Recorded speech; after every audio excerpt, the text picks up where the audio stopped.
I have just enabled recording, so class is now officially in session. Let me just move a couple windows around. Is one of the boats mine? What boats are you talking about? There's no boats out there. Maybe those were some houses you were looking at. Yeah, my boat, yeah, that's not here in Utah. My boat's in Florida. Actually, usually in the Bahamas, but let's not go there. Okay, so before we start into the homework discussion, does anybody have any questions about life in general? Questions about how the class is going to run? You know, this online thing, I hope you guys are liking it because we might be doing it for quite a while. Looking at what I'm seeing on the news there, they haven't made any official announcements yet, but personally, I would be very surprised if we go back to the regular school at the end of April like they originally said they wanted to. Okay, I'm not seeing any questions pop up, so let's go ahead and get into the last night's homework. Okay, so if you have a positively charged object moving as described here, the force on that object is going to be upward toward the sky. Okay, if you have a negatively charged object moving as described here, okay, the force acting on that object is going to be pointing to the west. All right, if you have a wire that's oriented as shown here, okay, there will not be any force on that wire. And the reason is, you know, don't forget about the sine theta here. Okay, in your book, they tell you F equals ILB, okay? The amount of current times the length of the wire which is immersed in the vector times the direction of the vector, but don't forget sine theta. So if the magnetic field is pointing one direction and the wire is parallel to that, then the angle between them is 0. And so that means there will not be any force. And the same thing if you have a charged particle that's just sitting by itself and moving all by itself. If it's moving in a direction that's parallel to the magnetic field, there will not be any force acting on it. If it's perpendicular, okay, then it'll be the full ILB. And then if the angle is something in between 0 and 90, then you have to take the sine of the angle. All right. So here we have an electron that's moving through a magnetic field, and the field strength there is measured in Teslas. So I forgot to mention that last time. Okay, so the unit that we use to measure magnetic fields is called a Tesla. It's named after a very important scientist named Nikolai Tesla. Tesla and oh boy, I just had a senior moment. What's the name of the other guy? Edison, Thomas Edison. Okay, so Tesla and Edison, they both lived at the same time, and they were both famous scientists. And boy, did they ever fight. Because the United States was building up its electrical infrastructure at the time, and Tesla argued that the electrical infrastructure should be built around alternating current, whereas Edison argued for direct current. And it was a very, very bitter fight. It's an interesting story. There are lots of documentaries about it and movies about it. And there was a Doctor Who episode about it recently. So yeah, it's a really interesting story. Tesla eventually won out for reasons that we're going to talk about next week. There are things that alternating current does that the direct current does not do, that make it so that alternating current is actually much more well suited for long distance power transmission. So Anna is asking if Edison was the one that killed the elephant. Yes, he did that. It was a big publicity stunt, and he hooked up some alternating current and he electrocuted an elephant. It was horrible, horrible. But he did it to try and convince people that alternating current was too dangerous. Okay. Yeah, so Jaron, you got it right. But yeah, and Jaron, you're right. Direct current could also electrocute elephants too. So, so Edison was really just, he was a jerk, apparently, from what I see. But let's move on. Okay, so we've got the answer here. Oh, I haven't shown the answer yet, huh? Okay, so the answer is this. So 9.0 times 10 to the negative 16 hertz. Okay, all right, and then the last question, the secret phrase was homework help. Okay, so let's get into the actual homework, because those were the quiz questions, not really the homework. Okay, so the actual homework, at least the questions that you haven't already looked up, here are the answers. And I'll give you a minute or two to look those over. Does anybody have any questions? So, by the way, up here, you'll notice that I wrote out Tesla, and here I just put it as T. So it's the same thing. That T there is just an abbreviation for Tesla. Okay, so I'll give you a little bit longer. I'm not seeing any questions popping up yet. So I'm going to assume that that's because there are no questions. Okay, going once. Okay, a question popped up. Okay, number 20. All right, sure, I'll be glad to do number 20 if I can remember what it's asking. Hang on a sec.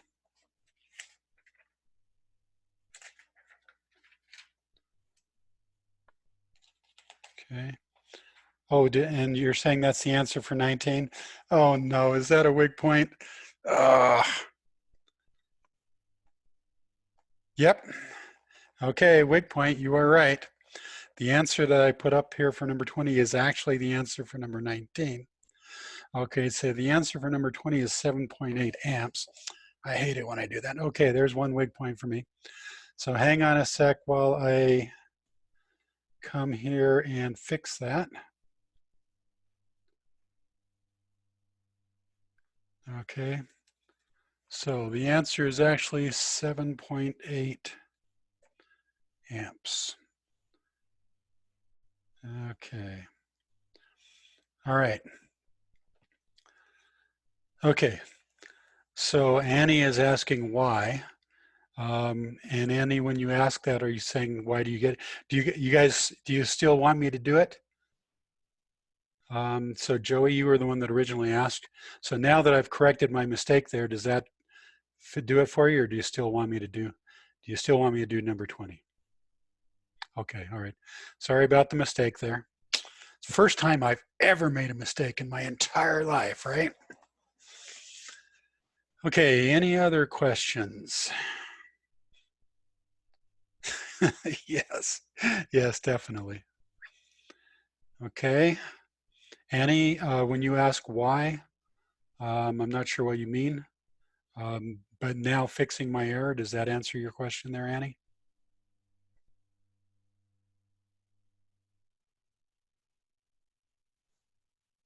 Okay, good. All right, well, so if there's no more questions, let's get on to the new material. Okay, basically today we're going to talk about applications of magnetic fields. How is it actually used in real world applications? So let's hang on just a sec. I got to move my windows around. I don't have my two monitors like I usually do. Okay, so Jaron did a science experiment on this. Okay, very good, on the Hall effect. That's excellent. I'm glad to hear that. Tell you what, Jaron, why don't you go ahead and activate your video and tell us about your science experiment? I think we would like to hear that. Or activate your, yeah, okay, go ahead. You're muted there, Jaron. Hold down your space bar, Jaron. You're still muted. Oh, I didn't know exactly what was like this. Okay, you're good. We can hear you now. Very well. I want to say this. I didn't exactly know what was going on because this was like an experiment I did in middle school, but basically, by using magnets, what the experiment I did was with a fidget spinner, I put magnets on bottom, magnets on the top, you know, perpetual motion machine, which I know for a fact is impossible because it doesn't work. Let's The not go there. what happened was that by spinning it, when it spun close to the magnets, it ended up slowing down faster than it did without the magnets. Yes.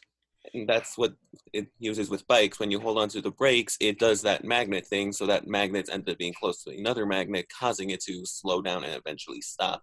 Okay. All right. But you didn't really go into the physics of why it worked? No. Okay. Well, you're going to today. So today you're going to find out why it works. Okay. So back when I was your age, I had a bicycle and they sold speedometers that you could hook onto your bike in order to, get a reading of how fast you're going. But they worked very, very differently. They worked up here. What you had to do was you had to have a little, basically it was an electrical generator. And so if this is the wheel here, so imagine this is the wheel turning, the generator had to actually touch the wheel. So as the wheel turns, it made the generator spin, which generated electricity. And so it worked okay, but it provided some extra resistance that that was annoying as you were riding the bike. And also anything with moving parts, after a while you get dirt inside the generator and then it doesn't work anymore. So, I mean, it was okay. It lasted a couple months, but then it quit working.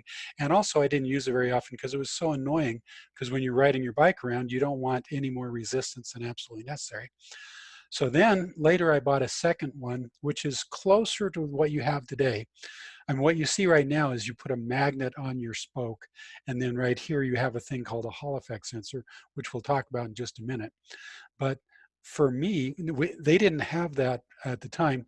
What we did was on the spoke, we put a little kind of like a screw thing that would stick out a little bit. So imagine there's a little post, and then on the fork of the bike, imagine you've got a gear. So this is just part of a gear. Imagine this is a full gear. So every time the bike would come around, the thing on the spoke would hit the gear and it would turn it one little bit. The next time it comes around, it would hit it again, turn a little bit. Next time it comes around again, hit it, turn a little bit. That thing was horrible. Oh, it was terrible, because if it wasn't aligned just right, it wouldn't work.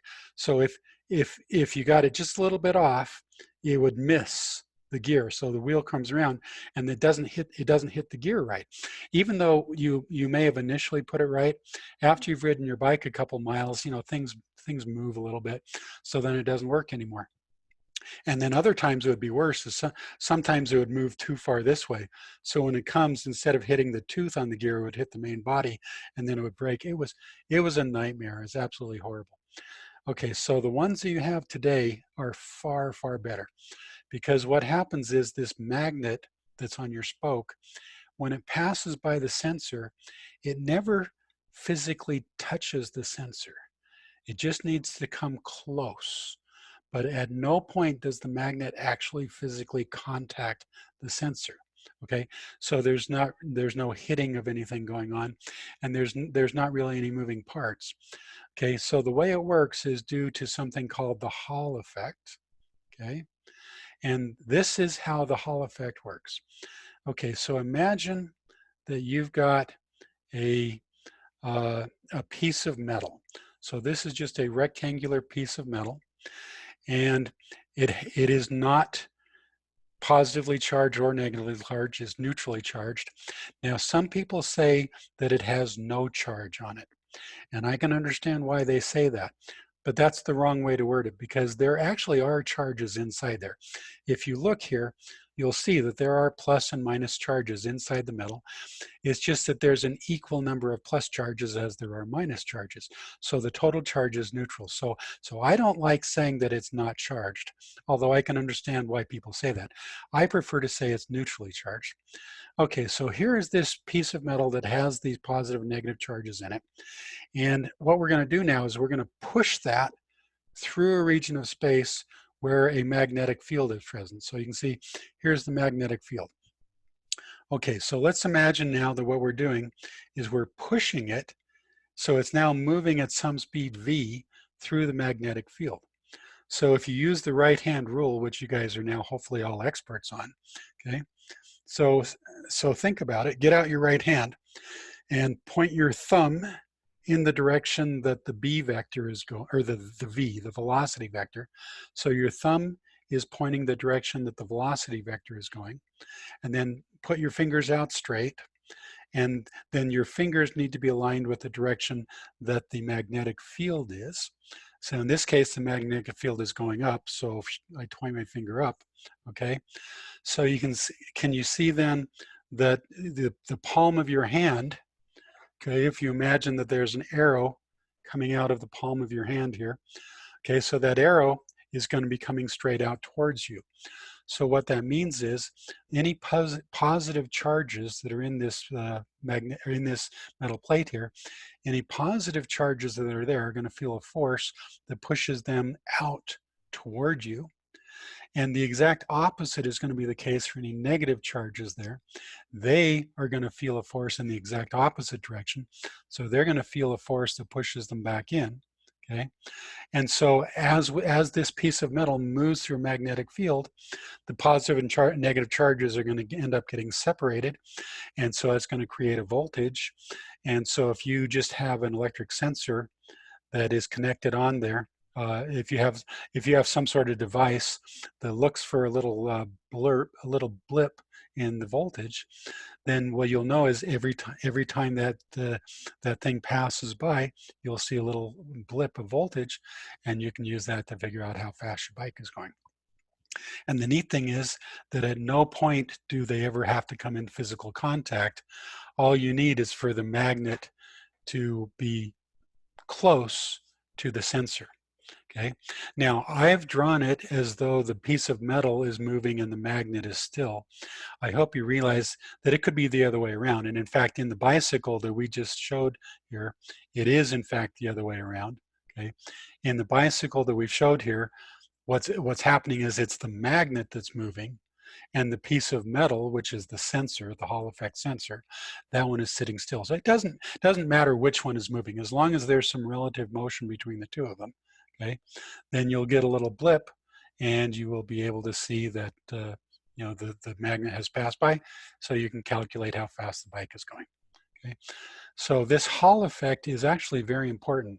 Those of you that are in the robotics or on the robotics team, you'll know that these new motors that we used this year for the first time, these motors have a Hall effect sensor built into the motor. And so that makes it a lot easier for us to control the motor. Because up until now, we've had, I don't want to call them stupid motors, but they're the opposite of smart motors. The motors we have now are smart motors. The motors that we had been using up until this year, they didn't have this Hall effect sensor. So what would happen is we would tell the motor to turn on, and we would just have to trust that it turned on to a certain speed. And it might not always run at exactly the same speed. Depending on how much load we put on it, it might run a little faster, sometimes slower, sometimes, and we wouldn't really know that. And so if you want to make the robot move without any human interaction, we call it autonomous, you have problems. Whereas with the robot that we use this year, it's got these little Hall effect sensors built into the motor. And so when we tell the motor to go, we can tell it exactly how fast to go, and we can look at the feedback, and we can see whether or not it's actually going at the speed that we told it to go at.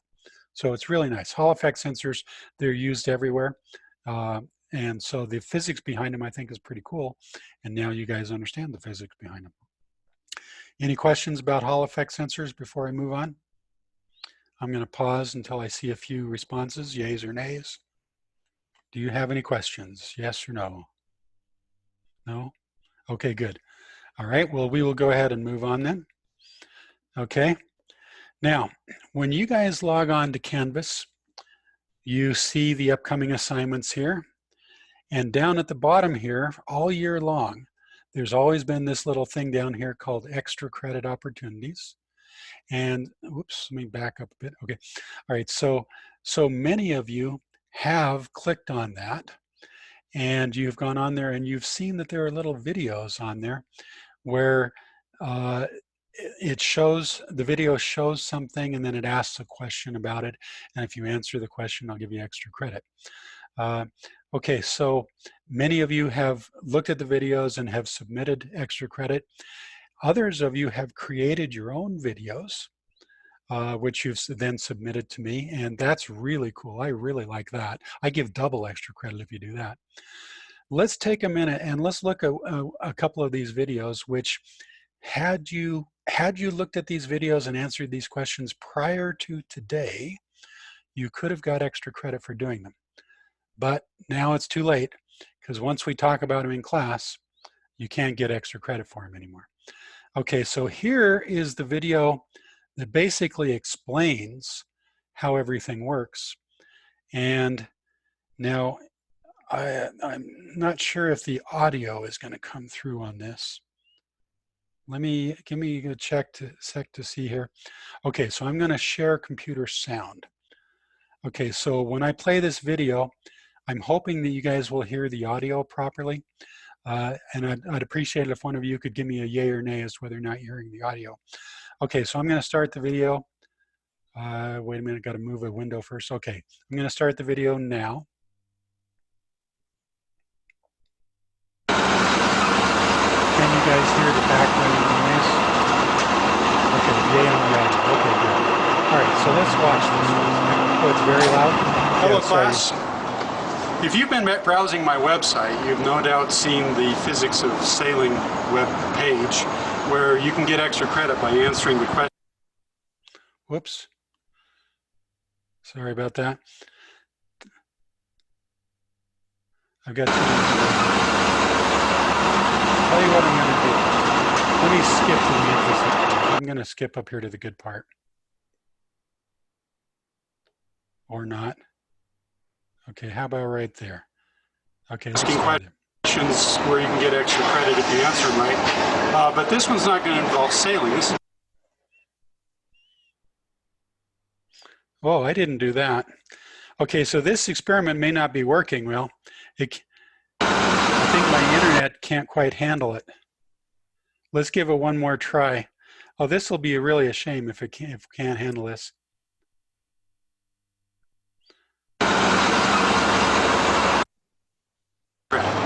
One way is by answering the questions on the video clips that I post.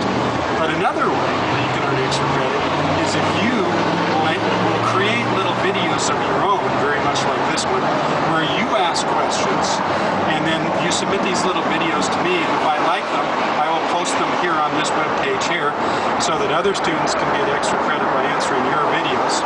And I'll give you extra credit, of course, for submitting the video. So let me give you an example of the type of thing that I'm looking for.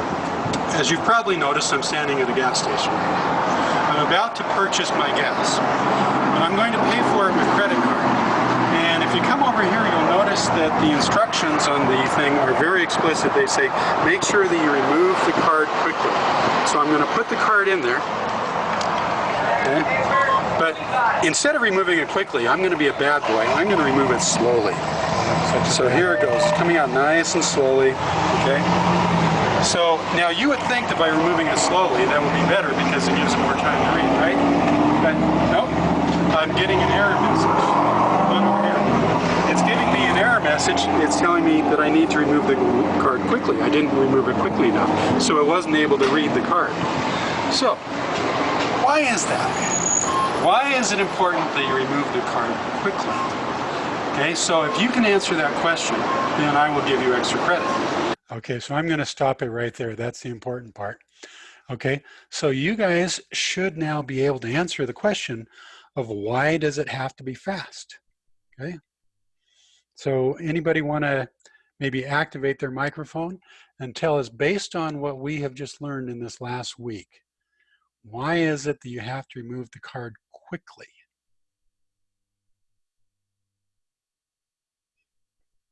Not seeing anybody volunteering. Come on, guys, we've talked about this. You should know the answer. Nobody wants to volunteer. Well, I know it's from the Hall effect. Is it like, I'm not sure. Does it like Does it use magnets when reading it? Yes, it definitely uses magnets. It uses the Hall effect, okay? And so let's go ahead and let's compare it to the Hall effect, okay?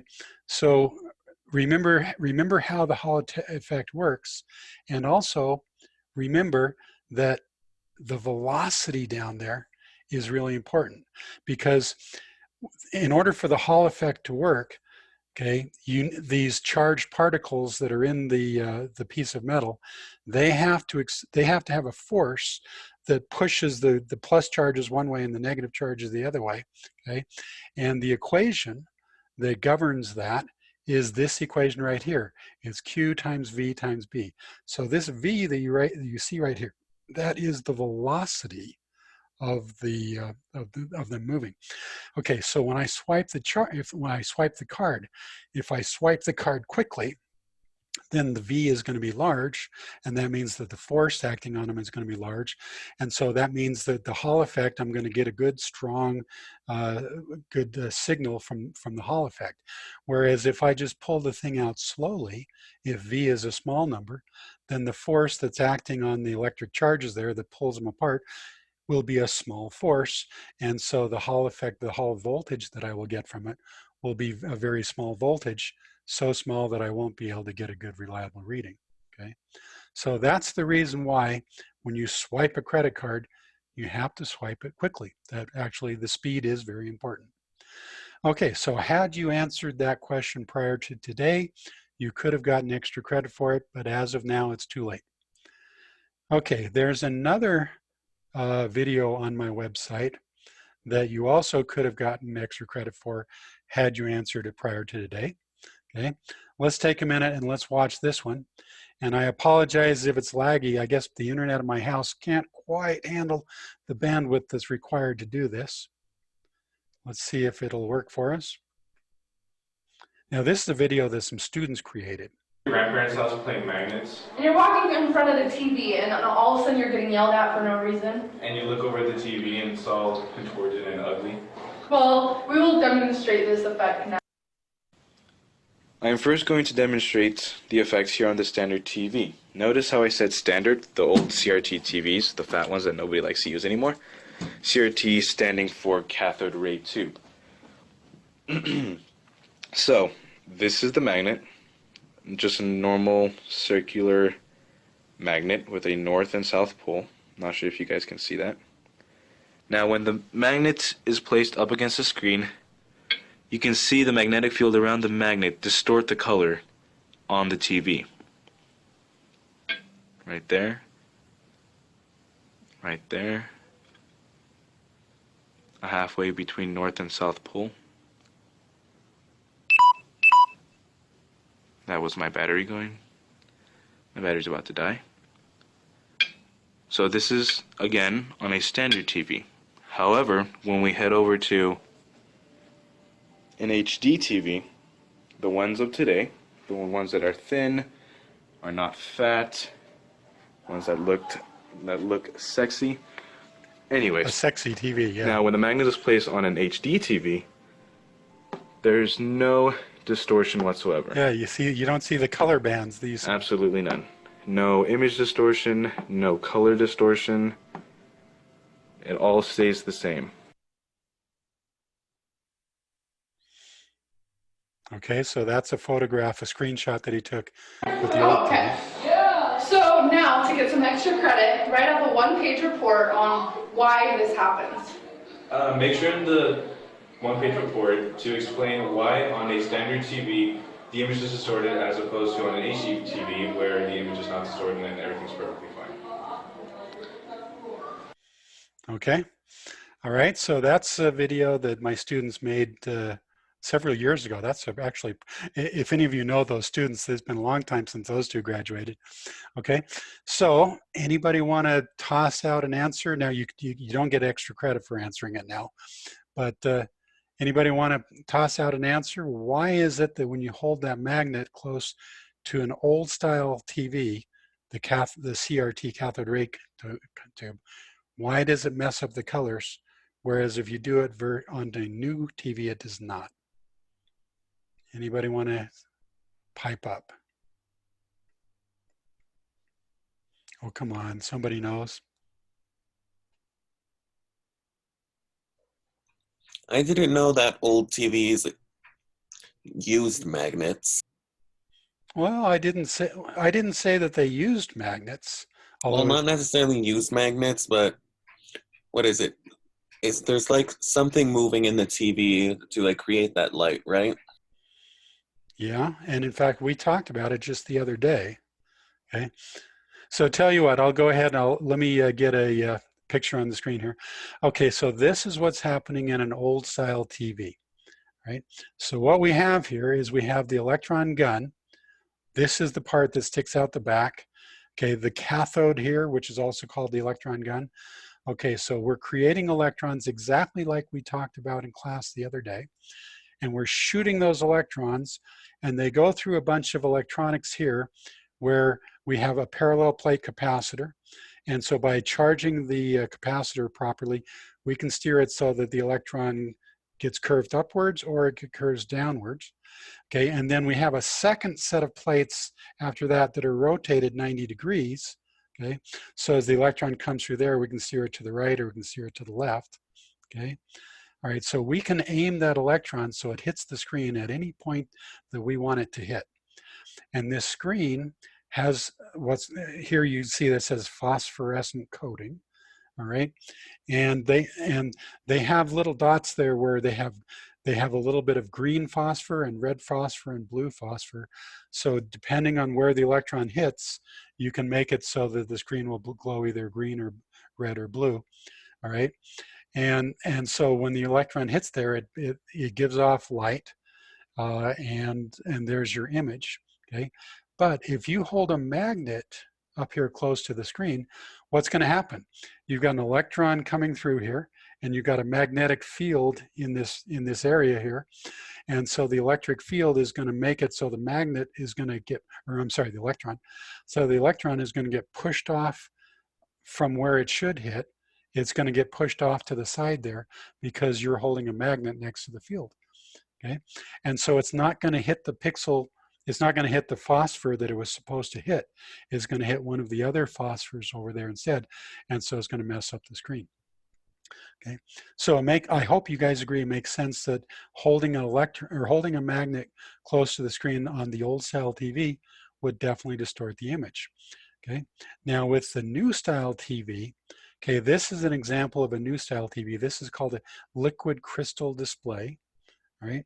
And the way the liquid crystal displays work is, again, you have these little tiny areas, they're called pixels, and they're really, really, really tiny. And there's red pixels, green pixels, and blue pixels. Okay? And the key to an electron, the key to the old style TV is the polarization effect. So if you look down here on the bottom, you'll see we got a polarizing filter that's oriented one way. And up on the top, we have a polarizing filter that's oriented the opposite way. So normally light would not be able to get through both of them, all right? What's going to happen is half of the light will make it through the first one, but if it goes through without being altered, when it hits the other one, it's not going to make it through. So over on the right here, that's what's happening here. So liquid crystals, they're a really interesting substance.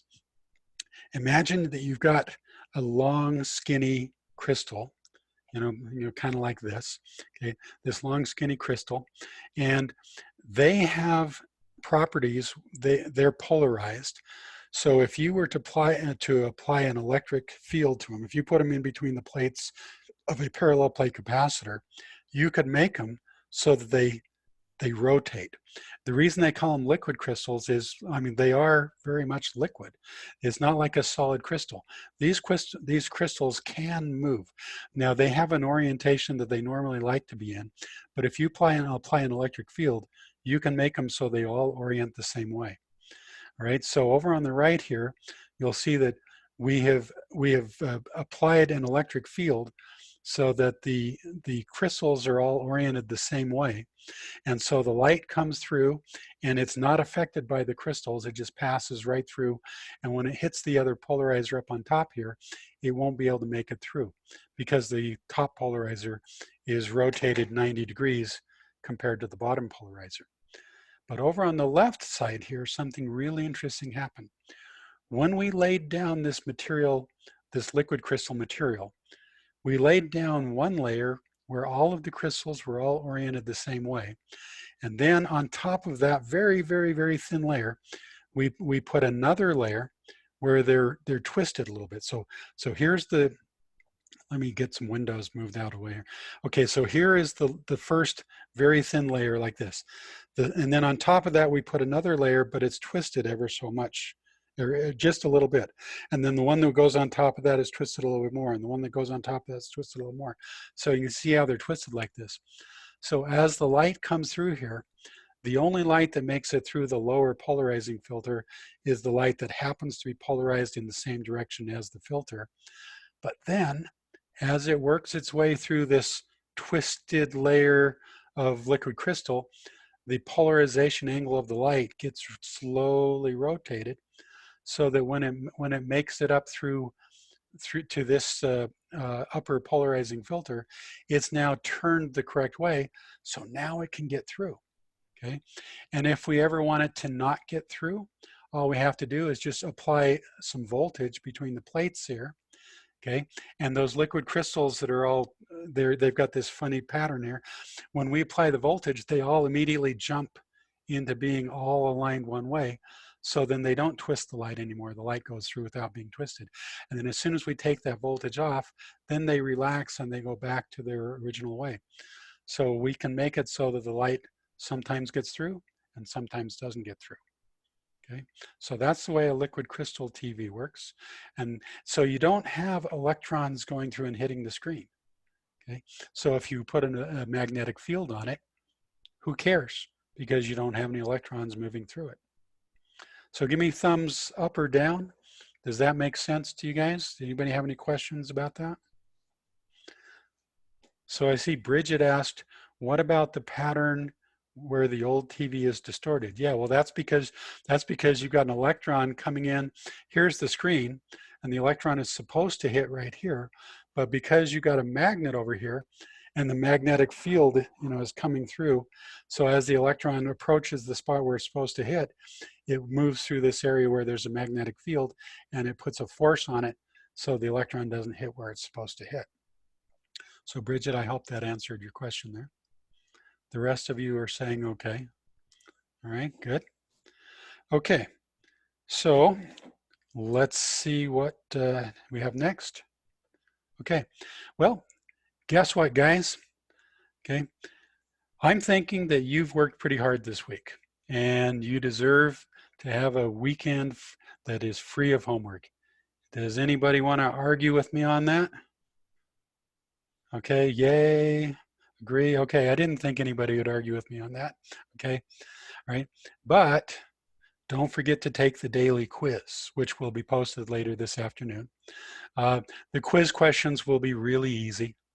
Anybody who watched, anybody who participated in today's live online class, or anybody who watched the recording, which I'll post in about an hour from now.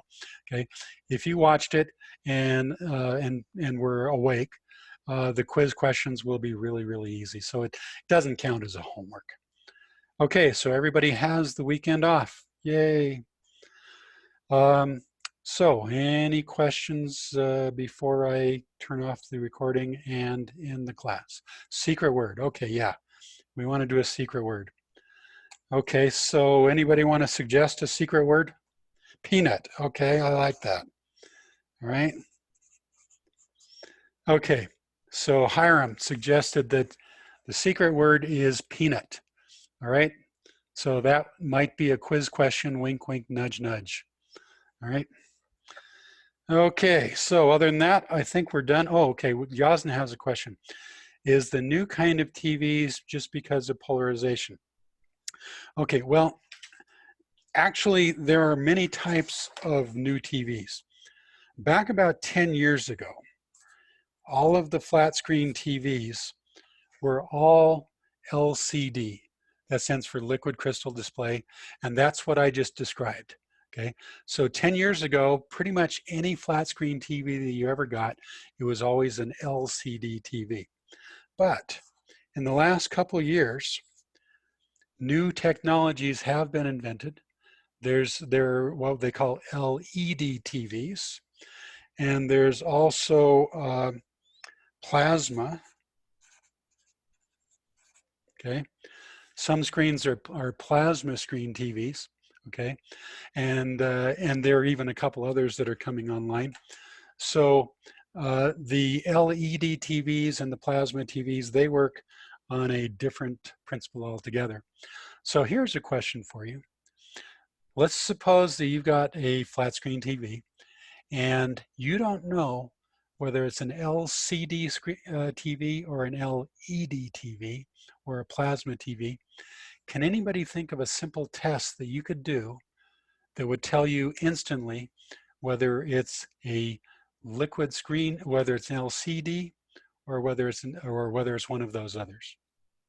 Search on Google. Okay, Jaron, good for you, Jaron. Polarizing sunglasses, that's exactly right. Okay, so these are not sunglasses, but pretend for a minute that they are. Okay, so if these were polarizing sunglasses, and if I held them up to the screen and I rotated them 90 degrees, okay, if your TV is an LCD TV, then doing this, now they have to be polarizing sunglasses, they can't be the regular kind. Okay, but if they are polarizing sunglasses, if you do this in front of the screen, and if you see that it goes dark when you rotate it, then you know instantly it is an LCD TV. And if it doesn't do that, then you know it's one of the other kind. Okay, well, I'm thinking we're about done. I'll give you just one more chance here to type in any questions. So going once, going twice. Okay, sold. So I will stop the recording.